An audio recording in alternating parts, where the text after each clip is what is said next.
Hello' guys, কি খবৰ? আশা কৰিছোঁ সকলোৰে ভাল, মোৰতো ভালেই। এয়া ভণ্টি, মই, ভাইটি আমি তিনিওটা যাব ওলাইছোঁ বিশ্বনাথ চাৰিআলি।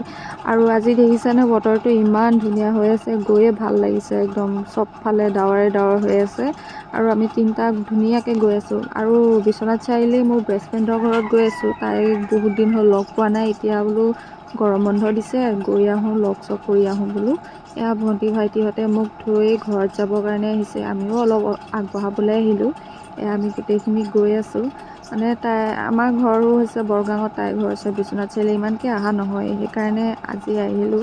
দুইজনীয়ে ৰিলচ বনালোঁ, ফটো উঠিলোঁ। যোনে যোনে ইনষ্টাত ফ'ল' কৰা নাই ফ'ল' কৰি ল'ব। আৰু এই ভাবিছে কি মই ফটো মাৰিম বুলি, কিন্তু মই ভিডিঅ' কৰি আছোঁ। তাই দেখিছেনে প'জ দি আছে।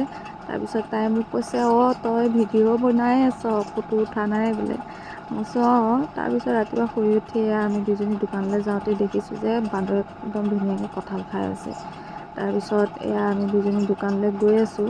আৰু মই তেহেঁতৰ ঘৰৰ পৰা আহি আমাৰ পৰিয়ালৰ বিয়া এখন আছিলে, বিয়া খালোহি। আজি ভিডিঅ'টো ইমানেই। যদি ভাল পালে like, comment, share and subscribe কৰি দিব।